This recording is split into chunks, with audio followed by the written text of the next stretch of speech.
குருவே சரணம், குருவே போற்றி, கந்த குருவே சரணம். சேவல்கொடி வேலவன் துணை. நம்முடைய சேவல்கொடி வேலவன் சேனலுக்கு ஆதரவு தந்து கொண்டிருக்கும் அனைத்து நல்லுள்ளங்களுக்கும் நன்றிகளும் வணக்கங்களும். திருமணம் ஆகாத ஒரு ஜாதக அமைப்பு என்ன காரணம் என்பதை ஜாதக ஆய்வில் தெளிவாக விவாதிப்போம். ஆன்லைனில் வந்த ஜாதகம் இது. ஒரு ஆண் ஜாதகம், திருச்சிக்காரர், 26/7/2026 இன்றைக்கி வந்த ஜாதகம். அவர் பிறந்த வருஷம் 13/3/1979 அவர் வந்திருக்கார். இந்த ஜாதகம் ஆன்லைனில் பார்க்கப்பட்ட தேதி 26/7/2026, அதாவது இன்றைக்கி.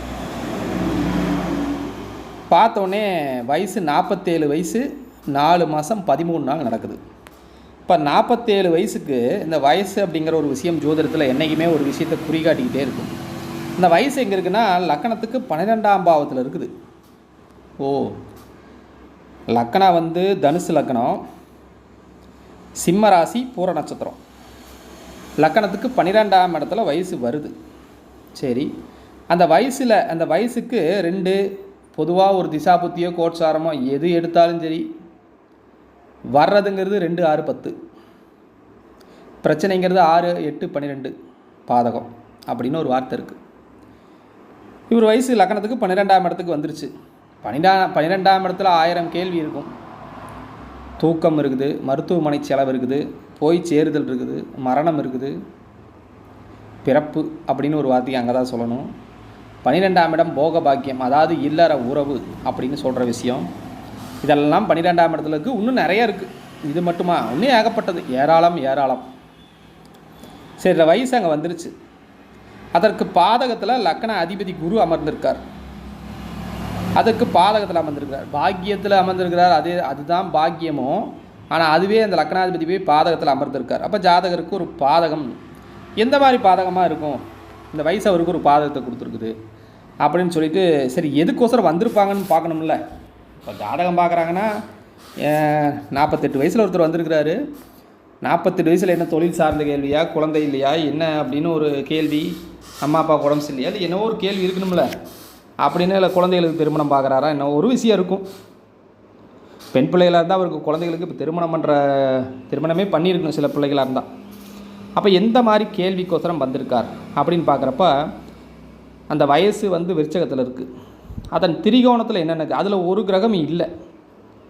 அதாவது கிரகம் இருக்கா விருச்சகத்தை, இந்த கிரகம் இல்லை. அந்த இடத்த யார் பார்க்குறாருன்னா குரு பார்க்குறார். அப்போ இந்த வயசில் குரு பார்க்குறதுக்கு எதுக்கோசரம் வந்திருப்பார்? குரு மங்களக்காரகன் குரு அந்த இடத்த பார்க்குறாரு, லக்கணாதிபதியே பார்க்குறாரு. சரி, ரைட்டு, அது ஒன்று. சரி, வேறு என்னென்னா அதனோட திரிகோணத்தில் புதன் இருக்குது.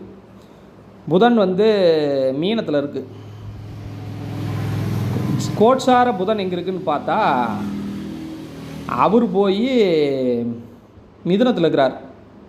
கோட்சார லக்கணம் எங்கே இருக்குதுன்னு பார்த்தா அந்த கோட்சார லக்கணம் வந்து கன்னியில் இருக்குது.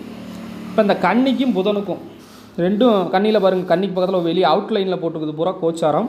உள்கட்டத்தில் இருக்கிறப்போ தான் பிறப்பு ஜாதக அமைப்பு. அவுட்லுக்கில் பாருங்கள் புதன் கன்னி, அதாவது மிதுனத்தில் புதன் போட்டு 22 போட்டிருக்கும். மிதுனத்தில் கன்னியில் ஒரு அவுட்லுக்கில் லான்னு போட்டு 22 டிகிரி போட்டிருக்கும். அப்போ கேள்வி என்னமோ லக்னம் நிர்ணயம் பண்ணுது. கோட்சார லக்னம் கேள்வியை நிர்ணயம் செய்யுது. அப்புறம் என்ன கேள்விக்கோசரம் வந்திருக்கார்? புதனோட கேள்வி. 7ல் புதன் ஆட்சியாக இருக்குது. அப்போ திருமணம் ஆயிருக்குமா, திருமணமாகி பிரச்சனை ஆகிருக்குமா, இல்லை திருமணம் ஆயிருக்காதா? இது 2 சம்மந்தப்பட்ட கேள்வி தான் வந்திருக்கும். மொத்தத்தில் 7 வந்துருச்சு. 7ல் புதன் கேள்வியாக வந்துருச்சு. திருமணம், மன வாழ்க்கை அப்படின்னு ஒரு கேள்வி வந்துருச்சு. சரி, இப்போ மன வாழ்க்கை இவருக்கா, இவரது குழந்தைகளுக்கா, அல்லது மன வாழ்க்கை பிரச்சனையான ஒரு ஆய்வு இருக்கா? அடுத்தது இப்போ பாருங்கள், லக்னம் நடக்கிற இவர் வந்து பிறந்த திதி பௌர்ணமி திதி. பொதுவாக பௌர்ணமி திதிக்கு திதி சூனியம் கிடையாதுன்னு ஒரு ஜோதிட விதிவிலக்கு. ஆனால் அதுலேயே ஒரு ஸ்பெஷல் என்னென்னா, பௌர்ணமிக்கு கேது எங்கே இருந்தாலும் திதி சூனிய அதிபதியாக செயல்படுவார்னு ஒரு விதி இருக்குது. சரி, பௌர்ணமி திதிக்கு கேது எங்கே இருக்கிறாரு அப்படின்னு பார்த்தா அவர் கும்பத்தில் 3ஆம் இடத்துல பூரட்டாதி நட்சத்திர சாரம் வாங்கி அமர்ந்திருக்கார். அங்கேயே சூரியனும் செவ்வாயும் இருக்கார். சூரியனால் செவ்வாய் அஸ்தமிக்கப்படுறார். அப்போ 5ஆம் இடம் அஸ்தமிக்குது. 5ஆம் இடம் குழந்தையா அப்படின்னு பார்க்கும்போது லக்கணத்துக்கு 7ஆம் அதிபதி புதன், கோட்சாரத்தில் 7ஆம் அதிபதி புதன் 7ல் இருக்குது. ஆனால் ஜனன காலத்தில் இந்த புதன் ஆட்சியாக இருக்குது, நீசமாக இருக்குது. அவரோட கேள்வி என்ன? திருமணம் சம்மந்தப்பட்ட கேள்வியா? திருமணம் ஆகலைங்களாங்கன்னு கேட்டோம். இது வரைக்கும் திருமணம் ஆகலை. அப்போ நம்ம அவங்களுக்கு சொன்ன ஒரு வார்த்தை என்னென்னா, ஐயா உங்களுக்கு ராகு திசை புதன் புத்தி நடக்குது 25/1/2017 முதல் 25/1/2035 வரைக்கும் ராகு திசை. இப்போ ராகு நல்லா இருக்காரா அப்படின்னு பார்க்கணுமா இல்லையா? இந்த ராகு லக்கணத்துக்கு 9ல் சூப்பராக இருக்கிறார், அருமையாக இருக்கிறார். லக்கணத்துக்கு 9ல் சூப்பராக இருக்கிறாரு. லக்கணாதிபதிக்கு 2ல் சூப்பராக இருக்கிறாரு. இப்போ ராகு நல்லா தானே இருக்கிறாரு, நல்லது தானே செய்யணும். அப்போ திருமணத்தை தந்து தானே இருக்கணும் அப்படின்னு பார்த்தா, அவர் செவ்வாய்க்கு நேர் 7ல் இருக்கிறார். அந்த ராகு செவ்வாய் 5ஆம் அதிபதி. இங்கே சொல்லப்பட்ட ஒரு விதி என்றால் இவருக்கு திருமணம் முதல்லையே ஆயிருக்க வேண்டும். காரணம் 5ஆம் இடத்துடன் கேது இருக்கும் இடத்தில் ஒரு பிடிவாதம் இருக்கும். நம்ம ஜாதகத்தில் கேது எங்கே இருக்குதோ அந்த இடத்துல கட்டாயம் நமக்கு ஒரு பிடிவாதம் இருக்கும். இப்போ 5ஆம் அதிபதியுடன் கேது, 9ஆம் அதிபதியுடன் கேது, செவ்வாய் ராகுசாரம் வாங்கி அமர்ந்திருக்கார். சூரியனும் கேதுவும் ஒரே நட்சத்திரத்தில்.